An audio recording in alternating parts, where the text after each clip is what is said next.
नमस्कार, मैं हूं केशव पंडित और आप देख रहे हैं देश का तेजी से बढ़ता है टीवी न्यूज चैनल। इस वक्त आप देख रहे हैं हमारा खास कार्यक्रम सीधा सवाल। हमारे साथ आज खास दो मेहमान हैं। श्री महाकाल भारतीय सेना के एक जिलाध्यक्ष हैं बरेली से, राजा बाबू तिवारी जी। बहुत बहुत स्वागत है आपका है टीवी पर। और हमारे साथ में सौरभ पाल हैं, जिला महामंत्री बरेली से। वो भी श्री महाकाल भारतीय सेना के जो है बरेली से जिला महामंत्री हैं। सौरभ जी, आपका भी एटीवी के पैनल पर बहुत बहुत स्वागत है। नमस्कार जी, आपका बहुत बहुत धन्यवाद इस डिबेट में जुड़ने के लिए। जी, तो जो बयान जो लगातार आ रहे हैं, समाजवादी पार्टी हो या कांग्रेस हो या फिर तमाम ऐसे जो दल जो विपक्ष में हैं इस वक्त, मेरी आवाज पहुंच रही है आप लोगों तक? जी बिल्कुल बराबर आ रही है। कहीं ना कहीं महाकुंभ पर बयान आ रहे हैं। महाकुंभ पर बयान वो भी आ रहे हैं कि वहां तो स्नान ध्यान करके आए, और उसके बाद में भी बयानबाजी जो है कर रहे हैं, बाज नहीं आ रहे हैं। लगातार ये बयानबाजी को कैसे आप देखते हैं कि विपक्ष में जो है केवल समाजवादी पार्टी है तो कर रही है? अगर भाजपा आज के दौर में विपक्ष में होती तो क्या जितनी व्यवस्थाएं योगी सरकार में हुई हैं, क्या इतनी अखिलेश सरकार में या मायावती जी की सरकार में या फिर अन्य जो भी दल जो बयानबाजी कर रहे हैं, क्या इतनी व्यवस्थाएं वहां पर कर पाते? 40 करोड़ 45 करोड़ जो श्रद्धालु पहुंच रहे हैं नहाने के लिए। जी, हम बताना चाहेंगे कमियां सभी सरकार में होती है। ऐसा नहीं कि भारतीय जनता पार्टी में ही कमियां हैं, और कमियां हर सरकार में बराबर होती है, और उसको सुधारने के लिए अच्छा लीडर चाहिए। तो माननीय योगी जी जो हैं प्रयास कर रहे हैं। थोड़ा बहुत ऊंच नीच हो जाता है, इसका मतलब ये नहीं जो है कि पूरी व्यवस्था ही खराब हो गई। जीवन का एक पल या एक घंटा अगर खराब होता है तो पूरा जीवन नहीं खराब होता है, मैं आपको बताना चाहूंगा। तो जो है कमियां हर सरकार में होती है, तो मैं ये अनुरोध करूंगा सरकार से कि व्यवस्था जो है सही की जाए। जहाँ कमियां हैं वहाँ व्यवस्था ठीक की जाए, और जितने श्रद्धालु हैं उनको अच्छी व्यवस्था मिल जाए, यही प्रयास रहेगा सरकार से, हम मांग करते हैं। जी, लेकिन अगर हम महाकुंभ की बात करें तो महाकुंभ 144 वर्षों के बाद में आया है, क्योंकि कुंभ तो हर बार आता ही है, महाकुंभ है। तो महाकुंभ में जो व्यवस्थाओं की अगर हम बात करें, लेकिन साथ ही हम एक और जो अभी भगदड़ से जो वहाँ मौतें हुई हैं उसको लेकर के भी आशंका जताई जा रही। बहुत सारी मौतें हुई हैं, विपक्ष ने इस पर सदन में खूब हो हंगामा किया है। क्या जरूरत नहीं है सरकार एक निष्पक्ष जांच बिठा दे, अब उसमें जो भी दूध का दूध है पानी का पानी हो जाए? क्योंकि अब जो विपक्ष मांग कर रहा है तो देश भी तो मांग कर रहा है। तो अगर सवाल उठा है तो देश भी जानना चाहता है कि आखिर सच क्या है। अगर सच वो है जो विपक्ष बोल रहा है तो फिर दूध का दूध पानी का पानी करने की आवश्यकता है। जी नहीं, ये तो जांच का विषय है, बिल्कुल उचित आपने कहा। देखिए, जांच बहुत जरूरी है, लेकिन इसमें जो भी दोषी है, अगर वो दोषी निकल के आता है तो उस पर कार्रवाई होनी चाहिए, चाहे वो भाजपा का हो, चाहे समाजवादी का हो, चाहे बहुजन का हो। हम पूरा समर्थन करेंगे, जो भी इसमें दोषी है उसको कड़ी से कड़ी सजा दी जाए। हम ये उसका समर्थन नहीं कर रहे हैं कि वो भाजपा का है तो उस पर कार्रवाई ना हो, समाजवादी का हो तो कार्रवाई ना हो। जो भी अपराधी हो इस घटना में लिप्त पाया जाए उस पर कड़ी से कड़ी कार्रवाई करे, क्योंकि ये जो घटना है बहुत निंदनीय है। क्योंकि जो भी भक्त श्रद्धा से अगर जाते हैं तो वो उम्मीद लगा जाते हैं कि हमें अच्छी व्यवस्था मिलेगी। तो इसमें सरकार की अगर गलतियां तो उसमें सुधार करे, और उचित जो भी उसकी कार्रवाई हो करे, सरकार से ही मांग करेंगे। सौरभ पाल जी, जो इस बार महाकुंभ में पहले ही ऐलान हो गया कि अब मुसलमान जो है वहां दुकानें नहीं लगाएंगे, मुसलमान आएंगे नहीं, इसको लेकर के कैसे देखते हैं कि क्या वास्तव में सबका साथ सबका विकास वाली जो राजनीति है भारतीय जनता पार्टी की, क्या वो हो पाई? व्यवस्थाएं अगर देनी थी तो पहली बार तो ऐसा हुआ नहीं। महाकुंभ में जो हजारों वर्षों से लगता आ रहा है, तो हर मेले में, हर महाकुंभ में और हर धार्मिक शायद जो भी आयोजन होता है उसमें कहीं ना कहीं हिंदू हो, मुसलमान हो, सिख हो, ईसाई हो, सभी दुकान भी लगाते आ रहे हैं और सभी जो है चलाते आ रहे हैं। इस बार क्या आपको लगा कि इस बार कुछ थोड़ा सा गड़बड़ हुआ है, कुछ और तरीके से हुआ है, जो होना चाहिए था वो नहीं हुआ? जैसा कि अगर हम धर्म के प्रति देखें तो जो भी हमारा विचार है कि हम हिंदू भाई हैं, बहुत सारी पवित्रताएं हम लोग मानते हैं, और ये हमारा कर्म कांड पूजा पाठ का जो भी हमारा प्रक्रिया है, तो इसमें हमें निष्पक्ष होना चाहिए। ठीक है, इसको धर्म को और राजनीति को दोनों को अलग रख के विचार किया जाना चाहिए। इसमें हिंदू मुस्लिम वाली ऐसी कोई बात नहीं है। अगर हम केवल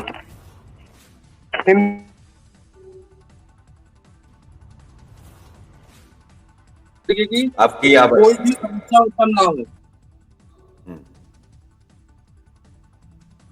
नहीं, मेरा सवाल सीधा था, अब उसको बड़ा घुमा करके आप ले गए।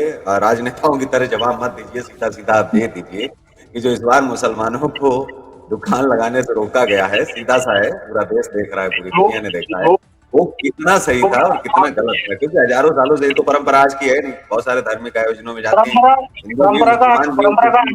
परंपरा का अर्थ ये कहलाता है कि आप जिस देश में है, जिस देश में है, उसको मानिए। परंपरा अगर आप धर्म को परंपरा से जोड़ रहे हैं तो स्पष्ट है कि आप जिस देश में है उसी में आइए, उसी में अपने आप को रखिए। ये नहीं है अगर कोई मुस्लिम है तो वो अपना वेशभूषा जो है हिंदू धर्म का करके पाखंड कर रहा है, तो ये चीज गलत है। इसी के लिए यहाँ वहां पर ये कहा गया कि अगर हमारे पूजा अर्चना में कोई भी ऐसी अशुद्धि आती है तो उसके लिए उसको रोकने के पर्पज से ये चीज रखी गई थी। मैं उम्मीद करता हूं कि अगली बार आप राजनीति में आप जैसे लोग जब आए तो टिकट भी आप जैसे लोगों को मिलता है, क्योंकि बहुत बारीकी से बचना भी जानते हैं। तिवारी जी, आपसे एक ही बात जानना चाहता हूं, केवल रोकथाम महाकुंभ में मुसलमानों के लिए क्यों दुकान लगाने के लिए जो है ऐलान किया गया, उन लोगों के लिए भी किया जाना चाहिए जिनका कोई विश्वास नहीं है, फिर भी वहां जाते हैं। तो तमाम धर्म के लोग हैं जो विश्वास नहीं रखते हैं माँ गंगा में, आस्था नहीं है उनकी, तो महाकुंभ में सीधा सा नो एंट्री, सीधा बैन जी, नहीं हो जाना चाहिए था। नहीं, देखिए, आस्था की बात है तो आस्था कहीं से भी जोड़ी जा सकती है। धर्म, देखिए, हमारा धर्म सर्वश्रेष्ठ है और सभी धर्म अपने अपने अनुसार सर्वश्रेष्ठ मानते हैं, हर धर्म के लोग। तो देखिए, यही आप देख लीजिए, जो गाय से रोटी खाते हैं वो धर्म सर्वश्रेष्ठ हो सकता है, जो गाय को रोटी खिलाता है वो धर्म सर्वश्रेष्ठ हो सकता है। यही आप देख लीजिए, जो सनातन धर्म के लोग हैं वो गौ सेवा, मानव सेवा, ऐसे कई अनेक सेवा लेकर चलते हैं। ऐसा नहीं है कि सर्वश्रेष्ठ, हमारा धर्म ऐसे सर्वश्रेष्ठ नहीं हो गया है। तो सनातन धर्म सर्वोच्च था और सर्वोच्च ही रहेगा। और हमारा वीर सावरकर का नाम सुना है आपने? जी, वीर सावरकर का नाम सुना ही होगा, भारतीय जनता पार्टी के लाडले हैं और हालांकि महान क्रांतिकारी हैं, इसमें तो कोई बेशक। हिंदुत्व पुस्तक में भी उन्होंने साफ लिखा है, बोले कि गाय और गधे और बंदर के समान होती है, वीर सावरकर जी ने कहा है। उसी को भारतीय जनता पार्टी पूज रही है ना। कभी आपने पढ़ी है उनकी पुस्तक द हिंदुत्व, जो हिंदू राष्ट्र बनाना चाह रहे थे, जो कह रहे थे कि हिंदू राष्ट्र बनाएंगे, तो उन्होंने अपनी पुस्तक में साफ साफ लिखा कि गाय क्या है, गधे और बंदर के समान। एक बार नहीं, कई बार उन्होंने अपने अखबारों में छापा, पुस्तकों में लिखा, और बहुत कुछ पढ़ा है कंटेंट। आप डालोगे कि वीर सावरकर ने गौ माता को लेकर के क्या बयान दिया तो आपके सामने आ जाएगा। उनकी पूरी फैमिली है। आप सोचिए, जो हिंदू राष्ट्र बना रहे थे वो क्या कर रहे थे, गाय को जो है वो गधा और बंदर मान रहे थे। फिर गौ माता का उन्होंने यही अपमान नहीं करना जारी रखा, उसके आगे भी करते कि अगर गाय दूध देने वाली ना रहे, और इस तरह से उन्होंने कोट किया कि वो मतलब बेकार हो गई, तो उसको मार के खाने में भी कोई समस्या है नहीं। तो ये तो वीर सावरकर का कथित बयान है और बाकायदा लिखित बयान है। एक तरह से उन्होंने कई बार जो है इस चीज का समर्थन भी एक तरह से सीधे सीधे कर रहे थे। दूसरा, वीर सावरकर जी तो नास्तिक थे ना पूरी तरह से, उनको तो आस्था ही नहीं थी। वो तो राम को भगवान ही नहीं मानते थे, कृष्ण को भगवान नहीं मानते थे, ना ही 10 के 10 अवतारों में उनका कोई किसी भी प्रकार का बिलीव था। तो वीर सावरकर को कैसे देखते हैं कि जिस रास्ते पर वीर सावरकर थे, आज वो भारतीय जनता पार्टी और तमाम, मैं देखता हूँ हिंदुत्ववादी उनका चेहरा उठाए उठाए घूम रहे हैं। मतलब ये नहीं है कि हिंदू राष्ट्र किसी ने बोल दिया तो हिंदू राष्ट्र में मुसलमानों से कहां पर समस्या आती है। यही तो समस्या है कि भाई आप गाय खाते हो, जैसे आपने जो बयान दिया था, तो इसी का तो समर्थन वो हिंदू राष्ट्र वाले कर रहे थे। वीर सावरकर, उनकी इतनी बड़ी विचारधारा कैसे देखते हैं आप? जी नहीं, सबकी विचारधारा अलग हो सकती है, कुछ हो सकती है, लेकिन जो हिंदू राष्ट्र के समर्थक हैं उनकी विचारधारा को लेकर के, जैसे अगर आप योगी का झंडा लेकर के घूमेंगे, डंडा लेकर के घूमेंगे, और जो मुखिया है अगर वही आपके खिलाफ, आपके विपरीत बात कर रहा है कि हम तो ये बोल रहे हैं, आप ये कर रहे हो, तो फिर कैसे चलेगा? बात ये है ना, किसी के विचारधारा नहीं, मैं सावरकर की विचारधारा, किसी की विचारधारा नहीं है कि आम चलते हुए व्यक्ति की मैं बात कर रहा हूँ जिसको आप इतना हल्के में ले रहे हैं। वीर सावरकर है भाई, मतलब उनको ये पूरा का पूरा आरएसएस और इस देश में 125 करोड़ हिंदुओं में कम से कम 40-50 करोड़ मानते हैं, उनको विश्वास है उनका उनमें। हालांकि उन्होंने पढ़ा नहीं है कभी सावरकर को, ये भी मैं नहीं, मानता हम हूँ। सुनिए, जैसे कि हमको 1 मिनट दीजिए। हम कहना चाहेंगे उनके बारे में तो हमें अधिक पता तो नहीं है, ना ही हमने पढ़ा है, ना हम इनको अभी तक जानते हैं। जी। ठीक है? तो हम ऐसे लोग जो भी हैं, अगर 2 बातें करते हैं, हम लीपा-पोती वाले नहीं हैं। हम डायरेक्ट कहते हैं, काहे कि हमारे आपको जो है जानकारी होगी आगे चलकर। हुँ। हम सबके विरोधी, हमारी बात सबके साथ। श्री महाकाल भारतीय सेना का जो नारा है, जिससे हम आज जिला अध्यक्ष हुए हैं, हम बहुत-बहुत धन्यवाद देते हैं माननीय राष्ट्रीय अध्यक्ष जी को। एक हमें प्लेटफ़ॉर्म मिला है कि हिंदुत्व को आगे बढ़ाने के लिए। उसके नारे को लेकर हम लीपा-पोती हम आगे भी नहीं करेंगे, ना हम कभी करेंगे। जो भी व्यक्ति हिंदुत्व के खिलाफ रहेगा, हम उसका समर्थन कतई नहीं देंगे, चाहे वो भारतीय जनता पार्टी का हो या समाजवादी पार्टी का हो या बहुजन का, अनेक एनी हाउ कोई भी हो साला। हम किसी का समर्थन नहीं देते, केवल हिंदुत्व की जो बात करेगा, मानव सेवा की बात करेगा, हम धर्म की बात नहीं तिवारी जी, करते। सबसे पहले तो आपने जो अभी एक शब्द बोला है उसके लिए तो आप माफी आप मांगिए, ठीक है, हमारे चैनल पर। उसके बाद में हम आगे डिबेट को बढ़ाते हैं, क्योंकि ये शब्द जो है शोभा नहीं देते। हालांकि इसको जब लोग सुनेंगे तो कहेंगे तिवारी जी होकर के, क्योंकि सबसे ज्यादा ब्राह्मणों को ही माना जाता है संस्कारी, संस्कारवान, अनुशासन, और वही अनुशासनहीनता करेंगे, वो भी चैनल पर ही बैठ करके। और एक जो है आप केशव पंडित के साथ ही बैठ करके आप जो है यहाँ पर अगर ऐसी चीजें करेंगे तो क्या ब्राह्मणों के जाएगा। जाल, जो नहीं, ब्राह्मणों के आप साथ आप अत्याचार बोल हो रहे हैं रहा यहाँ पर है। बैठ कर, चैनल पर अलाउ नहीं है। राम बाबू तिवारी जी, चैनल पर अलाउ नहीं है। उसके लिए सबसे पहले तो आप जो है हमारे दर्शकों से और जो देखने वाले हैं उनसे आप माफी मांगिए कि जो चीज आपके मुख से निकली है वो नहीं जी जी, निकलनी चाहिए। जो दर्शक है उनसे क्षमा मांग सकता हूँ, क्योंकि दर्शक हमें देख ले रहे हैं, नहीं, आप उनसे मांगिए मैं उसको। इसके बाद में ही हम आगे बढ़ते हैं और सवालों को हम और आगे जो है बढ़ाते हैं, क्योंकि यहाँ पर जो है वो जरूरी हो गया है, हाँ, क्योंकि आपने जो चीज शब्दों को निकाली वापस लेके क्षमा मांगता हूँ, मैं दर्शक से क्षमा मांगता हूँ। सौरभ पाल जी, इस जी देश में सनातन की बात की जाती है, हिंदुत्व की बात की जाती है। हमारे वेदों के आधार पर हमें चलना चाहिए या नहीं चलना चाहिए? कुछ तो कम से कम धर्म का हमको पढ़ लेना चाहिए। ABCD का ख ग। सनातन तो धर्म ही नहीं है। वेदों में तो कहीं सनातन का उल्लेख नहीं है। सनातन शब्द तो है ही नहीं। वैदिक धर्म की जो है बात की गई है। स्वामी दयानंद सरस्वती जी ने बात की है, विवेकानंद जी ने बात की है। और जो बात की जा रही है सनातन, एक बार भी चारों वेदों में कहीं नहीं आया है।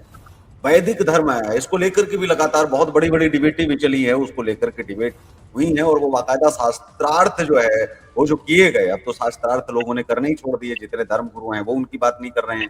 तो कैसे आप देखते हो कि जो वास्तव में क्या हम वेदों की ओर नहीं लौटे? क्या वेदों के आधार पर जो चीज होनी चाहिए थी, क्योंकि हमारी तो पहचान वेदों से है ना। तो वेदों से अगर पहचान है तो फिर वेदों की तरफ ही, वेदों से जुड़ी बातचीत भी होनी चाहिए। वेदों में क्या है उस पर चर्चा क्यों नहीं होनी चाहिए? वेदों के आधार पर ही तो हिंदू लौटेगा। किस रास्ते पर लौटे? आप उसे बता रहे हो कि हिंदुत्व की बात करें, कौन सा हिंदुत्व? तो उसको समझाना भी तो पड़ेगा। ये संगठनों की जिम्मेदारी नहीं है क्या सौरभ पाल जी? संगठनों का जो काम है वो है हिंदुत्व का एक नया निर्माण करना। नए निर्माण से तात्पर्य है कि एक जो हमारा भारत देश हिंदुत्व को लेके नई दिशा में आगे बढ़ रहा है, उसको आगे बढ़ाना। हमारी महाकाल भारतीय सेना का यही एक उद्देश्य रहा है कि अगर हम अपने धर्म को बचाने के लिए शस्त्र और शास्त्र दोनों का ही उपयोग करना चाहिए। अगर कोई व्यक्ति शस्त्र से समझना चाहता है, उसे शस्त्र से समझाया जाए, और शास्त्र की भाषा शास्त्र से समझाया जाए। मतलब संविधान और कुछ रही भी नहीं है आपके लिए। आप ये कहते हैं कि इस देश में संविधान कानून नाम की कोई चीज नहीं रह गई है, हम यह फैसला करेंगे ताबड़तोड़। जी। पूरा सुनिए। और रही बात सनातन धर्म की, वैदिक काल से भी पुराना धर्म है सनातन धर्म। नहीं, यही यही यही अगर आप उठा के देखिए संविधान में यही सिखाया जाता है सौरभ पाल जी। आपके लिए संविधान पहले है या फिर आपके लिए शस्त्र शास्त्र मरने काटने की चीजें ही आपके संगठन में सिखाई मैंने जाती मरने काटने की बात ही नहीं कही। है? अगर तो यही आपकी बात आपने कही। आप बैठ करके आप कर रहे हैं, इस चीज को दोबारा भी सुना जाएगा। आप कह रहे हैं मरने मारने की नहीं, संविधान को पहले हम लोग जो है माने या संविधान को नहीं माने, ये मुझे आप जरा सा समझा दीजिए। देखिए, धर्म को हम संविधान से नहीं, आपका क्या नजरिया है? जी। धर्म को संविधान से नहीं जोड़ा जा सकता, और संविधान को धर्म से नहीं जोड़ा जा सकता।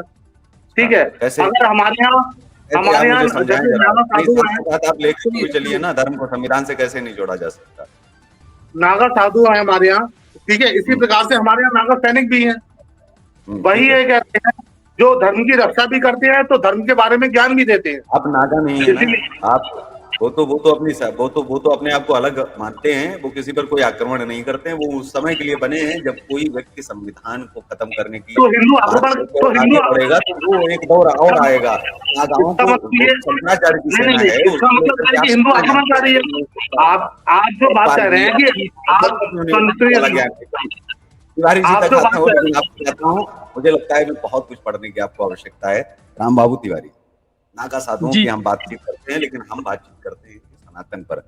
क्या हमारी पुस्तकों में जो छेड़छाड़ है, बहुत सारी चीजों में जहाँ पर बहुत सारी जगह आपत्तियां दर्ज हैं, क्या धर्म गुरुओं को आगे आकर के क्या अब उनको स्टडी नहीं करना चाहिए? जहाँ हमारे बहुत सारे, जैसे अपने देश में 4 मनुस्मृति हैं। कितनी है? 4।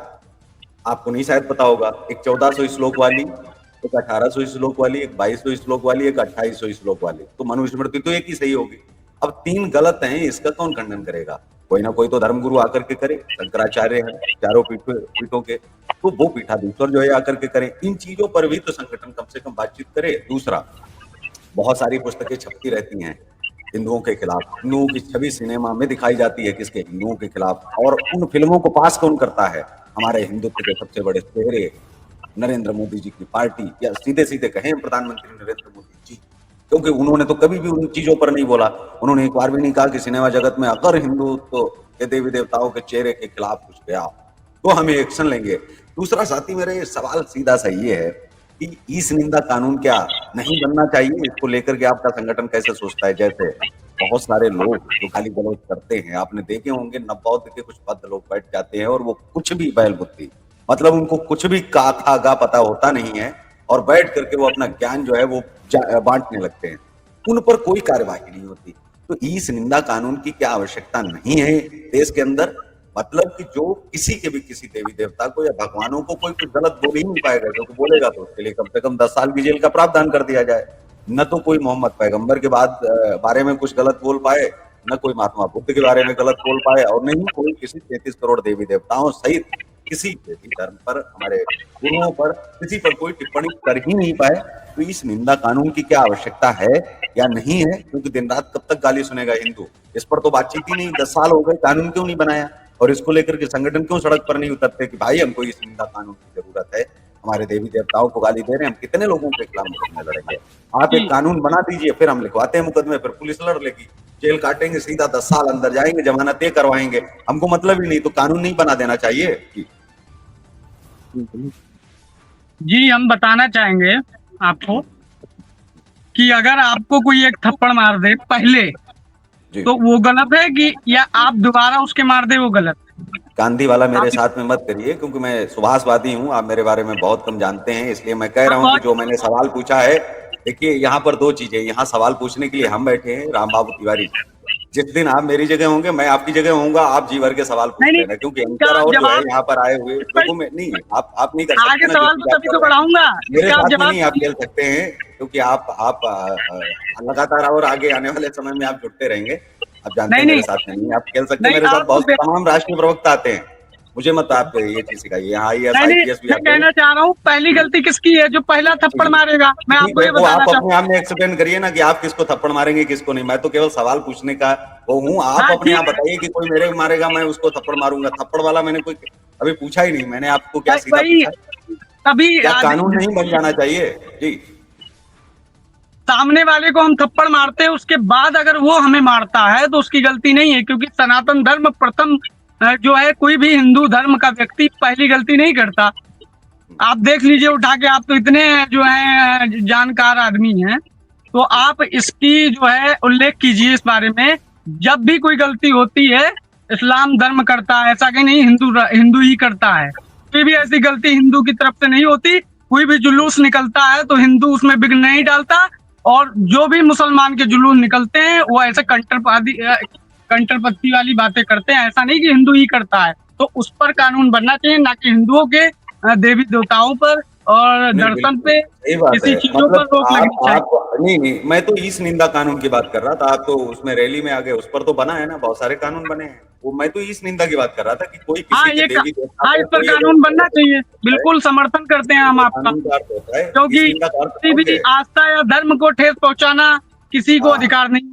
नहीं, धर्म नहीं यहाँ पर। ईश निंदा का मतलब है किसी के ईश को, जिसको हम भगवान मानते हैं, उसके ऊपर चाहे सोशल मीडिया पर बोला गया हो या बंद कमरे में बोला गया हो। बहुत धर्म को कैसे लेके चलते हैं, बहुत धर्म वाले तो दिन रात गालियां निकालते हैं और जी भर के निकालते हैं। और गालियां क्या, मंदिरों पर नीले झंडे भी टांग देते हैं, उनको लेकर के क्या कहेंगे आप जी? उसकी घोर निंदा करते हैं हम। और वो और बस केवल उनका निंदा से काम, उनके लिए उनके खिलाफ तो कभी आप प्रस्ताव नहीं लाते हैं। और वो तो गाली गलौज करके जुड़ते हैं, कहते हैं मैं भगवान को राम नहीं मानूंगा, मैं राम को भगवान नहीं मानूंगा, कृष्ण को भगवान नहीं मानता, मैं ये गीता जलाता, मैं हमारे सामने तो ऐसे कोई मिले नहीं है, हम तो घोर विरोधी हैं। एक बार आ जाए मुझे नहीं, ये भरा पड़ा है। राम बाबू तिवारी जी, मेरे साथ में ये वाला गेम मत करिए। और ना तो नहीं, बरेली जनपद में ऐसा नहीं हुआ है फिलहाल। मैं आपको बताना चाहूंगा, नीले कबूतर यहाँ नहीं आए हैं, यहाँ सफेद कबूतर हैं बरेली जनपद में, नीले कबूतर नहीं है तिवारी जी। यही और यहाँ कबूतरों के पर हम बहुत अच्छे काटना जानते हैं। श्री महाकाल भारतीय सेना हिंदुत्व का काम करती है, पर जब काटेगी आप दिखाइए। नीले कबूतर यहाँ नहीं होते भाई साहब। तिवारी जी, आप पूरे राष्ट्र को लेकर के चल रहे हैं या जिले को ही अपना राष्ट्र घोषित कर रहे हैं कि नहीं? आपका जिला पूरे राष्ट्र को लेकर चलिए, देश को लेकर के हम बातचीत कर ले। आप मुझे बताइए कि मुसलमानों ने कितनी बार मनुस्मृति जलाई, मुसलमानों ने जलाई? वो हिंदू धर्म की आस्था को की बात कर रहा हूँ। नालंदा का नाम सुना है कि नहीं? भूल गए आप बहुत जल्दी। नालंदा विश्वविद्यालय किसने जलाया? अपमानित किया जाता है। जहाँ 6 महीने लगातार आग जलती रही, हमारे धर्म ग्रंथ जलते रहे, वो नालंदा विश्वविद्यालय किसने जलाया? आप बताइए। नहीं, नालंदा विश्वविद्यालय को लेकर के आप बैठे रहिए। नालंदा तो वो कह रहे हैं हमारे बौद्ध धर्म का था, वो तो मान रहे हैं हमारे ऊपर कोई आक्रमण नहीं हुआ। नालंदा नहीं, पहले बात आप ये बताइए कि नालंदा बौद्ध धर्म के लोग कहते हैं मेरा था भाई पहला, और मेरे ऊपर किसी भी प्रकार का किसी मुसलमान ने आक्रमण नहीं किया।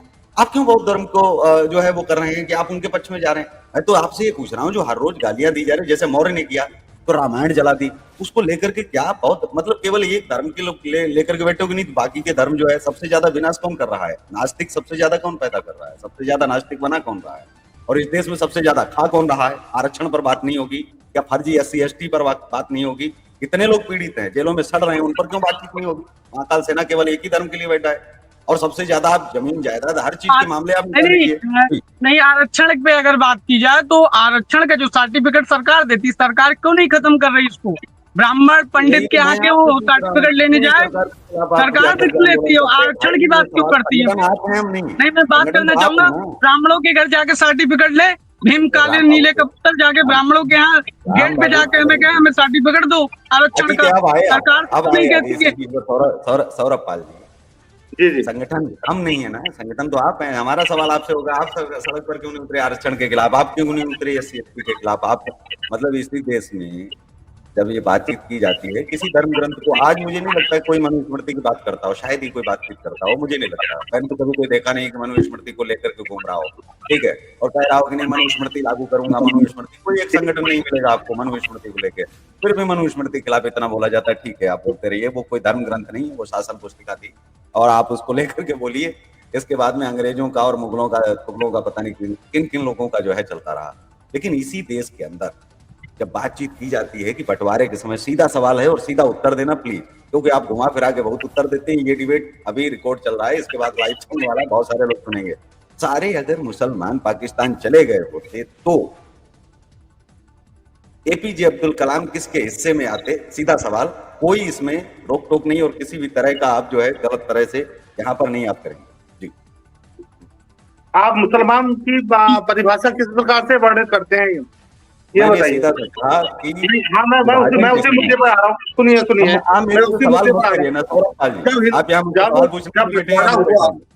सुनिए सुनिए, जब बंटवारा हुआ तो बंटवारे में ये बात रखी गई कि एक लाइन खींची गई और जो व्यक्ति पाकिस्तान में जाना चाहता है तो पाकिस्तान जा सकता है, ठीक है।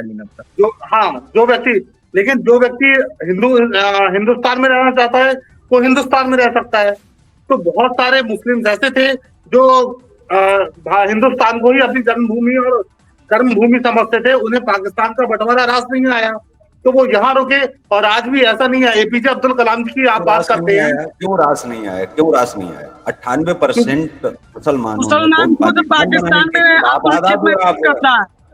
आज की डेट में आप देख लीजिए, पाकिस्तान की दशा पाकिस्तान क्या में है? अपने खुद के देश में असुरक्षित महसूस करता है, सुनिए बात को। और यहाँ मुसलमान भारत में रह के और आप पूरे सुरक्षित है। ब्रह्मांड की बात करता हूँ। सवाल को मत ले जाइए ना, कम से कम हाँ सवाल हाँ, को सवाल सुनिए, पूरे जैसे आपने पूरे विचार ब्रह्मांड, लकीर खींची पूरी खींची धरती की तो बात आप करता हूँ। सबसे ज्यादा सुरक्षित मुसलमान भारत में ही है। हम्म, जो लोग ये बयान देते हैं कि हमें भारत में असुरक्षा महसूस होती है, उनको बता दिया जाए स्पष्ट रूप से, सवाल क्या करते वो हो, आप तो भारत में भारतीय रहकर ही नेताओं की सुरक्षित तरह है। आप सवाल को ही पूरा आप जो है गटक जाते हैं। मैं आपसे सवाल आपसे सीधा किया कि डॉक्टर एपीजे अब्दुल कलाम किसके हिस्से में आते, सीधा सवाल था, और आपने इतना तोड़ हमारे मरोड़ हिस्से में आते, कर भारत के हिस्से में आते, बिल्कुल आते, क्योंकि उनकी आस्था हिंदू धर्म की ही प्रति हिंदू थी, ऐसा नहीं हिंदू कि मुसलमान के धर्म मैं थी। ये कह रहा और हूँ वो सारे बिल्कुल भी हिंदू मुसलमान, को ही लेकर चल रहे थे। सवाल मेरा ये सीधा आप था पढ़ ना, लीजिए आप कहीं भी निकाल के, दूसरी उस समय अगर आप होते। सौरभ पाल जी के आप उत्तर को आप कम से कम मत आप करिए। और सौरभ पाल जी, सीधा सवाल जी, है कि अगर 1947 के विभाजन में सारे मुस्लिम अगर पाकिस्तान चले गए होते, सारे मुस्लिम चले गए होते, उसमें तो फिर इनके भी दादा परदादा चले गए होते। तो सीधा हाँ, सवाल है कि एपीजे अब्दुल कलाम किसके हिस्से में आते हैं? सीधा सीधा सा आपको उत्तर देना है, सीधा सवाल है, सीधा सीधा पूछा गया। आप उसको 10 पेज का लिखोगे क्या? ऐसे तो 3 घंटे का पेपर 30 ये घंटे में भी हल नहीं कर पाएंगे। देखिए, बंटवारा जो था वो व्यक्ति की अपनी विचारधारा थी कि वो कहाँ जाना चाहता है। व्यक्ति की उनको कहाँ किसी ने विचारधारा बांटा थी? नहीं था। अरे नहीं, भाई उनको किसी, मोहम्मद अली जिन्ना जो पहले ठाकुर थे गुजरात के, और वो बाद में बने ठीक है मुसलमान, और फिर उन्होंने भैया, बंटवारा करवाया। व्यक्ति की जितने भी विचारधारा मुसलमान थे, मैं वही चीज कह रहा हूँ, जितने भी हिंदुस्तान में मुसलमान थे वो तो थे, उनके अगर ज्यादा पूर्वजों में आप जाएंगे तो थे तो सब हिंदू ही। हम्म। इस विषय को आप क्यों भूल रहे हैं? तो जिन्ना तो हम तारे हिंदू वाले बना रहे हैं, वही तो बना था हिंदू ना। बनाने का काम कर रहे हैं। हाँ, खुला मैं वही चीज कहता आपको हूँ, बोल रहा हिंदू हूँ, बनाने का जितने काम भी मुसलमान हैं वो सब थे तो हिंदू ही। हम्म। ये तो विदेशी आक्रमणकारी आए, वहां से एक मुसलमान, भारत के अंदर एक मुसलमान पद्धति का जन्म हुआ, नई अलग अलग विचारधारा का जन्म हुआ, कन्वर्टेड चलिए करके। राम बाबू तिवारी जी, आपने बहुत कुछ कहा है। घर वापसी की बातचीत हो रही है, इस डिबेट को आप भी याद रखेंगे। और हालांकि बहुत आने वाले समय में ज्वलंत मुद्दे और ज्वलंत सवालों से जूझना पड़ेगा, क्योंकि इनसे सीखना सीखने को मिलता है बहुत सारी जी चीजें। जी घर वापसी में तो आपका पूरा विश्वास होगा कि मुसलमान जो है हिंदू धर्म में वापसी कर ले, है ना? पूरा आपका जी जी विश्वास होगा, एकदम आप कट्टरवादी हैं। लौट आइए तो हम तो आपको जो है प्रसाद फूल माला चढ़ा के आपका स्वागत करेंगे, मोस्ट वेलकम। जी क्यों? घर वापसी हो रही है, उससे तो हर हिंदू खुश हो ही जाता है। जी जी मुझसे एक मुस्लिम ने सवाल जो है किया इसी डिबेट में आकर के, कहा कि साहब हम हो जाते हैं और कोई हिंदू संगठन हमको जो है आकर के बताए, कोई राम बाबू तिवारी जैसा कोई आए और हमसे कहे कि भाई घर वापसी हम करवाएंगे। उन जी। मुसलमानों का सवाल ये है कि हमको कौन सी जाति देंगे? जी। नहीं, मैं वही जाति खत्म करने की बात कर रहा हूँ। सरकार से लगातार प्रयास है, श्री महाकाल भारतीय सेना जाति को खत्म कर रही है। जाति जब को तक हमारा जाति पूरा ये जब तक जाति अभियान खत्म चलने नहीं हो वाला रही है। तब तक उनको कौन सी जाति दी जाएगी? अब जैसे कल को किसी का मूड बन गया और उसने कहा कि भाई चलते हैं, अब हम वापसी कर लेते हैं, क्योंकि तिवारी साहब पीछे पड़े हैं कि आपके पूर्वज हिंदू, आपके पूर्वज हिंदू, तो उन्होंने कहा हिंदू कि हम घर लगवाएंगे, वापसी कर लेते हैं। हम खुद अपने नाम के हिंदू। त्रिपाठी खत्म कर रहे हैं, नहीं, तिवारी लेकिन खत्म फिर कर रहे हैं, हम शादियों हिंदू की लगा रहे प्रॉब्लम हैं हो अपने जाएगी नाम ना। के आगे। फिर अब उनकी शादियों की दिक्कत हो जाएगी, उनके परिवारों की प्रॉब्लम हो जाएगी, इन सबको हल करना पड़ेगा। इनको बैठ करके एक नहीं मसौदा नहीं, तैयार करिए। एक ही उसूल मुसलमान थोड़ी लाएंगे हिंदू धर्म में। बाबू जो तिवारी जी, जितने आएंगे आज आपस में करा देंगे, जितने आज का आएंगे ना। सवाल नहीं, ये तो फिर वही जात पात वाला खेल आप कर रहे हैं। एक प्रोजेक्ट बनाइए। तो आज के अरे, लिए सवाल, नए रंग आज को का जो दूसरे रंग से सवाल नहीं है, मिला सकते ना, उसको अलग आज रखा का जा मेरा जो सकता है सवाल कुछ दिन आपसे तक। है, तो आज का मिला मेरा के जो सवाल है, आज का मेरा जो सवाल है, सुन लीजिए। केवल इशारा है इस चीज के लिए कि आने वाले समय में हम जो है यहाँ पर बैठ करके एक लंबा डिबेट करेंगे, और इसकी आपने तैयारी करनी है। अपने संगठन की बिल्कुल। तरफ से इन चीजों पर चर्चा करनी है, इसलिए हम आगे नहीं इनमें बढ़ेंगे, क्योंकि मुझे मालूम है उन पर आप चर्चा आगे नहीं कर पाएंगे। अच्छा, अब महाकुंभ की जो है बातचीत कर रहे थे। भारत के अंदर राम मंदिर जो है बना, निश्चित तौर पर पूरे देश को जो है फायदा हुआ। और जिस तरह से इकोनॉमी की बात की जाए या पैसा जो है सरकार को ही जाता है मंदिर का जितना चढ़ावा है, लेकिन इस देश के अंदर उत्तर प्रदेश में एक भी मस्जिद ऐसी नहीं है जिसका चढ़ावा जाए। केवल मंदिर ही इस देश के 4 से 5 लाख मंदिर भारत सरकार के कब्जे में है, लेकिन एक भी कब्जे में अन्य कोई धार्मिक स्थल नहीं है। इसको लेकर के क्या संगठनों को सड़क पर उतरना चाहिए या नहीं? जी। बिल्कुल उतरना बिल्कुल नहीं चाहिए। उतरना चाहिए। हम बता रहे हैं आपको क्यों। हिंदू धर्म को मजबूत कर रहे हैं। हम इतने भिखारी नहीं है, भिखारी हैं अन्य धर्मों के लोग। हम तो देने का काम करते हैं, हिंदू धर्म देने का। विश्व का कल्याण करता है हिंदू धर्म और ब्राह्मण दोनों, और हिंदू भी करता है। तो हम भिखारी नहीं है कि हम किसी को दें। तो हमारी जो हिंदू धर्म के मंदिर हैं वो सबको बनाने का काम करती है, चाहे कई पार्टियां कोई भी आए। टैक्स तो जाता है, जैसा समाजवादी हो चाहे पार्टी नहीं, भाजपा हो वो चाहे सरकार को पैसा जाता है, वो पार्टियों को नहीं पैसा जाता है। आपको शायद पता नहीं है कि मंदिर का पैसा कहाँ पार्टियों को जाता है, जा रहा है तो सरकार को जाता है, पार्टियों को दे रहे हैं। पार्टियों को नहीं जाता है भाई, भारत सरकार के खजाने में मस्जिद के जाता है। पैसों से केवल घर चलाया जा सकता है भिखारियों के, नहीं किसी का घर बसाया नहीं जा सकता। देखिए, वो अपने धर्म के मामले हैं कि वो अपने धर्म के लिए, सिख धर्म का भी नहीं आता है, जैन धर्म का भी पैसा नहीं आता है, बौद्ध धर्म के मठों का भी पैसा नहीं आता है, तो किसी का भी पैसा नहीं आता है। वो सबके सब क्या भिखारी है क्या? कैसा आप बोल रहे हैं? बिल्कुल है। जो देखिए, आप सुनिए तो, आप हमारी नहीं सुन रहे, आप चलिए मुझे आप सुना दीजिए। सुना रहा हूँ। देखिए, जो भी देने का काम करता है वो सर्वश्रेष्ठ होता है, जो मांगने का काम करता है वो सर्वश्रेष्ठ कभी नहीं हो सकता। अगर हम आपसे 50 रुपए मांग रहे हैं, पंडित जी, केशव पंडित जी, आप दीजिए। मांग कौन रहा है? सरकार से तो किसी ने मांगा ही नहीं, वो तो जबरदस्ती देने पर तुली हुई है कि नहीं आप ले लीजिए, सबका विकास, सबका सत्यानाश करने पर तुली है। तो अपने आप ही आप बताइए ना, उनको आईना दिखाइए। नहीं, वो तो सरकार की जो संविधान, अब आप संविधान की बात करें तो संविधान भी तो एक ही होना चाहिए सबके लिए। और संविधान उनके लिए बोर्ड अलग क्यों बनाया गया? ये अल्पसंख्यक बोर्ड क्यों बनाया गया? साल में खत्म क्यों नहीं किया गया? सवाल तो ये भी है ना कि उस पर केवल चर्चा ही करते रहेंगे। अब अमेरिका का राष्ट्रपति चुन लिया जाएगा, तभी बनाएंगे क्या? हमारी जो श्री महाकाल भारतीय सेना अकेली पूरे भारत में, सुनिए, इसको खत्म करने का काम करेगी, चाहे कोई आए साथ चाहे ना आए। किसी पार्टी की आवश्यकता नहीं है हमें, ना भाजपा की आवश्यकता है, ना बहुजन समाजवादी पार्टी की आवश्यकता है। हम केवल अकेले, महाकाल सेना का हर एक सैनिक जब निकलेगा तो हम आपको बताना चाहेंगे इस बोर्ड को खत्म करेगा। हमें नहीं चाहिए ऐसा बोर्ड। हिंदू धर्म अकेला सक्षम है, बस सबको एक करने का काम कर रहे हैं और वो करके रहेंगे। हमें नहीं चाहिए, हमें बीक की कोई चीज नहीं कहेंगे, क्योंकि हम देखते आ रहे हैं 1000-1200 सालों से। देखिए, जोश ठीक है बहुत, मैं ये कहता भी हूँ कि जोश होना ही चाहिए हर एक चीज के लिए, और जो जज्बा है वो भी ठीक है, जो मिशन है वो भी शायद ठीक है। लेकिन मैं इस बात से असहमत हूं कि आप संविधान के दूसरी पार जाकर के खड़े होकर के अगर आप किसी चीज को चुनौती देंगे, भले ही आपका मिशन बहुत सही हो, चीजें हो, आपको मिशन में तो उतरना पड़ेगा। नहीं तो योगी जी को क्यों उतरना पड़ता? राजनीति तो हथियार है, और राजनीति ही एक ऐसा हथियार है जिसके माध्यम से आप अपना बहुत कुछ ठीक कर सकते हो और बहुत कुछ सही कर सकते हो। सौरभ पाल जी, क्या आप इससे सहमत हैं कि वास्तव में यही है? अंग्रेजों के दौर से आज हम नहीं थे तब भी ये शासन व्यवस्था थी, हम नहीं रहेंगे तब भी ये शासन व्यवस्था रहेगी।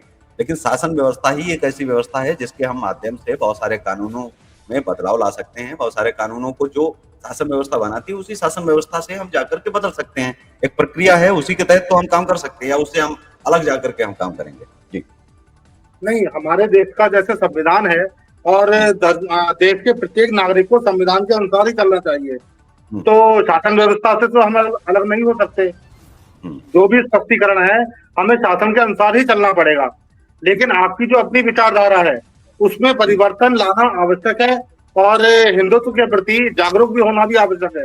ये नहीं है कि आज हम मंदिर में सर झुका रहे हैं, सवाल तो वही है कि कांग्रेस ने बनाया, जो आप कह रहे हैं कांग्रेस ने बनाया, उसी संविधान से तो जो संविधान बनाने का अधिकार दे रहा है वही हटाने का भी अधिकार दे रहा है। तो 10 साल पहले क्यों नहीं हटा दिया? 10 सालों से क्यों नहीं हटा दिया? सवाल तो दोनों है ना, बात तो हिंदुत्ववादी सरकार से। जी, मेरा सीधा सवाल तो आप जब करते हैं ना, दर्शक इस चीज को समझेंगे कि आने वाले समय में आप किस तरह से फिर आप डिबेट कर पाएंगे। सीधे सीधे आप उसमें क्यों नहीं आ सकते? मैं आपकी जगह होता, मैं तो आप सीधे बोलता कि भाई योगी आदित्यनाथ जी को भी चाहिए था कि उस पर बातचीत करते, और भारतीय जनता पार्टी ने क्यों नहीं किया? बिल्कुल उनको करना चाहिए था, पहली टर्म में नहीं तो सेकंड नहीं तो थर्ड में। तो थर्ड में तो चलो आते आते नहीं कर पाए, उतनी संख्या नहीं बची, लेकिन सेकंड या फर्स्ट में तो कर ही सकते थे, उनके पास था मौका।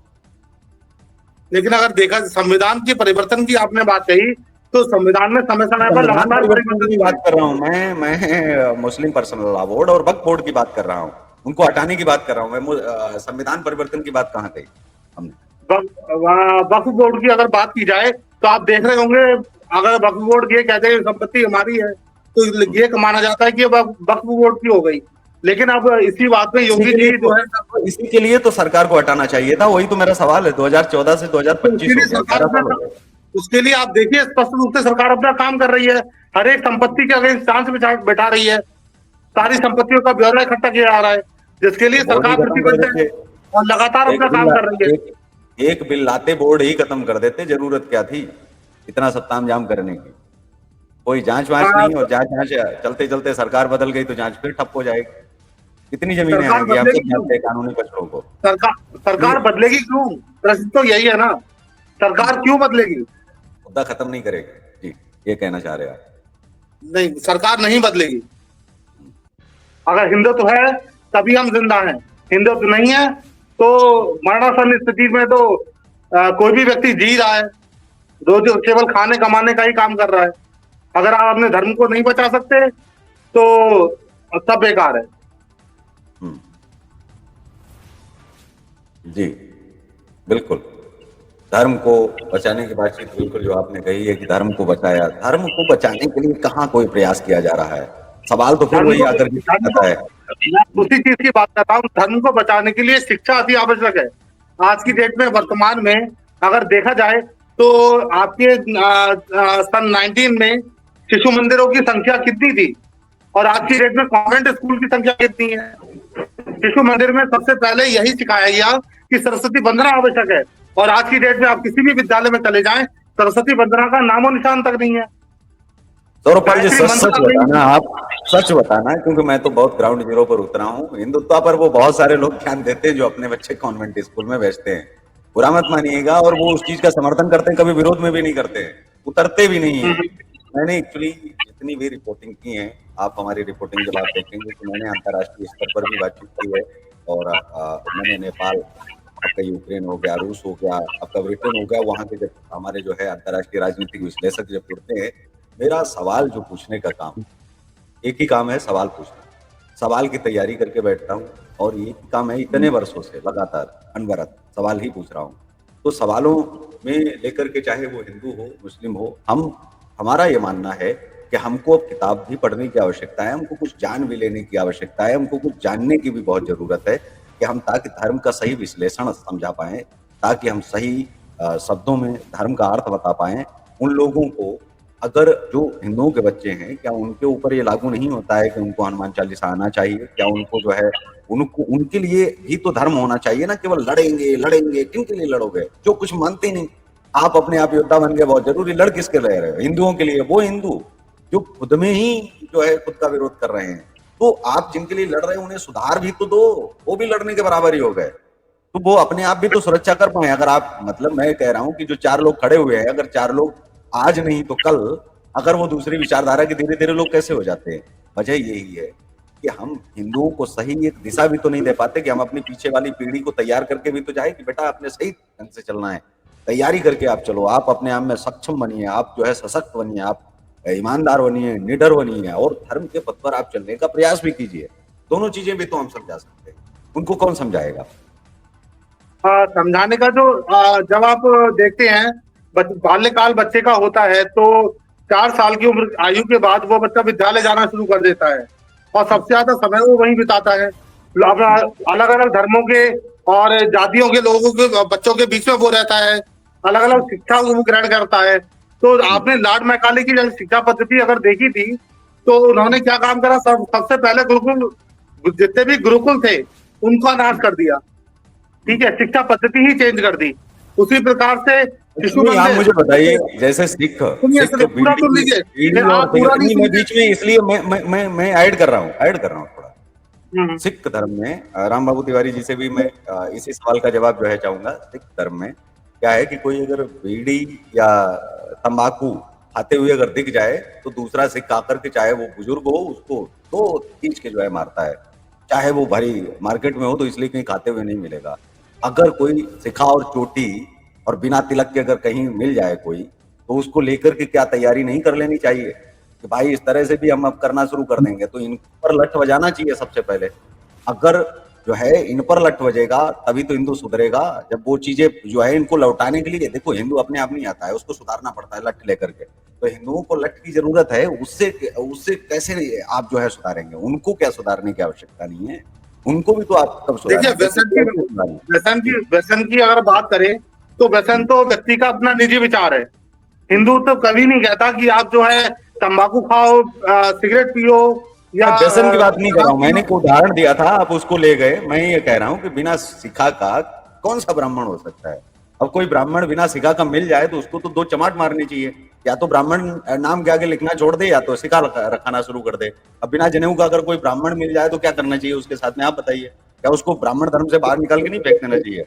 उसके आगे अगर वो लगा रहा है तो इस तरह के फतवे टाइप कुछ चीजें तो कम से कम संगठन में अगर तब्दीली नहीं करोगे तो कैसे बनेगा?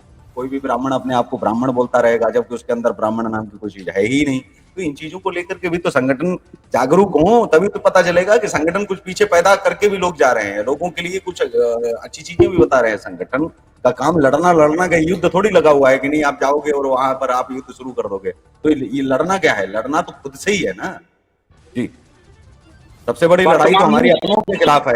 आपके सबसे ज्यादा बुराई या आपके फेवर में आने वाले तो आपके अपने ही होंगे। वो कहते होंगे अरे आप तो महाकाल से भारतीय सेना में जुड़ गए, आप आरएसएस में क्यों नहीं जुड़े, आप उसमें आप जुड़ जाते हो, उसमें क्यों नहीं जुड़े? तो सबसे ज्यादा तो अपनी रोकथाम करते हैं जी। जैसा कि अभी आपने कहा कि जो जनेऊ नहीं पहनता वो ब्राह्मण नहीं है, आपके कहने का तात्पर्य ये था जो भी साफ लिखा है, तात्पर्य नहीं है जी। फिर तो किसी को किसी के आगे भी लगा दो, फिर तो वो मुझे लगता है लॉर्ड मैकाले नहीं लॉर्ड तिवारी हो जाता अगर वो जो है ऐसा नाम लगा सकता। वो क्यों नहीं तिवारी लगा सकता? वो तिवारी कभी, आवाज नहीं आ रही है तो जी। वो तिवारी लॉर्ड तिवारी नहीं लगा सकते, मैकाले लगा सकते। क्यों जनेऊधारी नहीं थे? राम बाबू तिवारी जी क्या कहेंगे? कह रहा हूँ क्या उसको बितानी नहीं है क्या? धीरे धीरे वो चीजें जो है करने के चीजें जा रही है कि आप नहीं, इस बात का बिल्कुल मैं आपका समर्थन देता हूँ। इस बात पर मैं बिल्कुल आपका समर्थन करता हूँ। जो भी व्यक्ति ऐसा है उसको बिल्कुल सुधार करना चाहिए। जो घर का नहीं वो किसी का नहीं, जो राम का नहीं वो किसी काम का नहीं, ये सत्य है। जो भी जो अपनी विचारधारा के अपनी घर से विचारधारा को लेकर नहीं चल सकता, अपने परिवार की विचारधारा को नहीं ले जा सकता, तो वो बिल्कुल गलत है। इस पे सुधार करने की आवश्यकता है। उसको जो भी संस्कार है उस संस्कार से चलना चाहिए और बिल्कुल भी इसमें सुधार करने की आवश्यकता है। हम पूरा प्रयास करेंगे कि सुधार मैं अपनी तरफ से कोशिश करूंगा, सबकी तो पता नहीं। समय भी हमारा समाप्त हो गया है और चलते चलते बस इतना ही कहूंगा कि बहुत अच्छा लगा और मुझे शुरुआत में लगा कि बहुत सारी चीजें नहीं सही रहेंगी, लेकिन जिस तरह बेबाकी से आपने जो है सवालों के जवाब जो आपने दिए और बहुत सारी चीजों पर सहमति असहमति तो होती रहती है, क्योंकि बहस और तर्क इसी चीज का नाम है। क्योंकि जब फॉलोअर आपके देखेंगे तो आपकी कमियों को भी देखेंगे, आपकी अच्छाइयों को भी देखेंगे और बहुत सारी बातें जो आपके जो जुड़े हुए लोग हैं आपसे उन तक बहुत सारी चीजें नहीं पहुंच पाती है। इस डिबेट के माध्यम से आशा भी करता हूँ, उम्मीद भी यही रहेगी कि उन तक वो आपकी जो एक आवाज है जो आप पहुंचाना चाहते हो वो भी इसके माध्यम से जो है पहुंचती रहे लगातार। और हम लगातार प्रयास यही करते रहेंगे कि आपका संगठन बेहतर जो है उन्नति प्राप्त करे और आप सब लोगों के साथ भी हमारी जो है शुभकामनाएं हैं उज्जवल भविष्य के साथ में कि आप इसी तरह लगातार आप लड़ते रहें। तो आज के इस कार्यक्रम में बस इतना ही, हमें दीजिए इजाजत। नमस्कार, जय हिंद, वंदे मातरम।